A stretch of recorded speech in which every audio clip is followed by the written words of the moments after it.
Okay, so we got this guy, BLP Kosha. Apparently he is a notable rapper. If I'm being 100% honest, I have no idea about this dude. But I've seen skate clips of him, and I've seen that he's like, at the very least, at one point in time, he was a pretty good skater. He was pretty competent. It's not just like he could do a kickflip. He was like actually like a legitimate skater. But I did see this on Instagram, and I thought it was very, very interesting. So I wanted to react to it.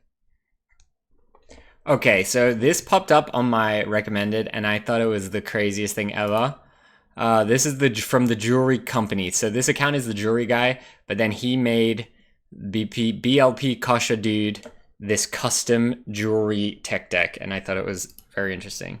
BOP is doing a blunt over the spine to make sure this diamond tech deck we made him is fully functioning. It starts by disassembling a normal tech deck. We scan all the pieces to make sure the bolts are going to be the right size, do a tray flip, drop in on the pre-cleaning, and start setting the board like we're gripping it. BOP drops by to make sure he likes the setup. With diamonds. Super black diamonds dancing. Terrifier 3 graphic on the back of the deck. We cast the base plate and the axles, and it's time to start setting up the new complete. Loose trucks save lives, and we got BLP setup done. You have over 32 carats of diamonds, over 100 grams of gold with the removable bail. Enamel on the graphic. It's time to hit the tracks DIY. A setup like this is going to be about $30,000, and that manual was about $180,000. A couple more tricks to make sure everything's working perfectly, and BLP likes his setup. The first fully functioning gold and diamond tech deck. Shout out to BLP and tech deck. TracksYC.com for your custom.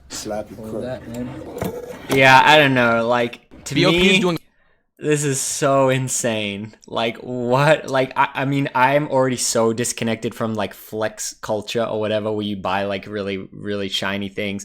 I don't really understand when people have diamonds in their teeth. I don't really understand when they have really expensive chains. Maybe I'm just disconnected from that. But like, to make it a tech deck is really like, oh my goodness. It's crazy that he literally gripped it with the diamonds, and then he has this pendant thing, and it like has like, I don't know, like a bearing or whatever there, so it can pivot on the necklace, which is kind of interesting too. It's funny that they used an actual tech deck instead of a real fingerboard. So it's like, it's interesting that they modeled it all off an existing tech deck, not off a fingerboard. But I don't know how I feel about this. To me, it's like, and also, is that some kind of graphic?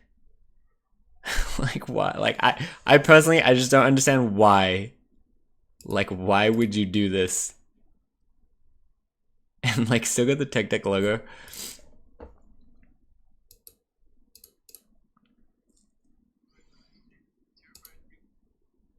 I feel like you could have made that look cooler too.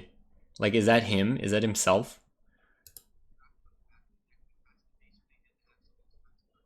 I actually wonder if it will break, because tech decks would always often, one of their axles would break out because it wasn't a real axle. Like a true axle would go all the way through, but tech decks had less metal. It would just be this part, and then they would typically always fall off. Like, I wonder how they actually did that.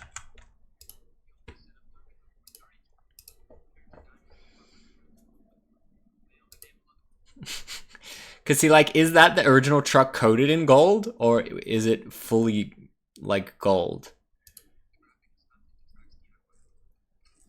Jaren, I mean, if you have the money and want a chain to be unique and skate, it's not that bad of an idea. I don't know.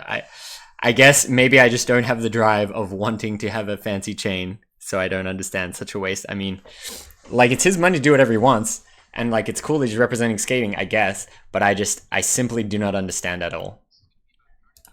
I do like how he's hit the gold bricks though, and he says that's $130,000 trick. And that manual was about $180,000. A couple more tricks to make sure everything's working perfectly, and BLP likes his setup. The first fully functioning gold and diamond tech deck. Shout out to BLP and tech deck. TracksYC.com for your custom. All to impress teenage boys. I mean, that wasn't even a slappy, to be honest. But I don't know. Yeah, what do you think? What do you guys think? What do you guys make of this? Is this good for skating, bad for skating? Is this silly? Is this smart? Let me know. So this was his post. Damn, we got the S and the Muska. See, like, it looks more silver there. I mean, I guess it's just how the photo gets taken. And Tech Deck commented, "Hey." It is funny. I don't know. Boom!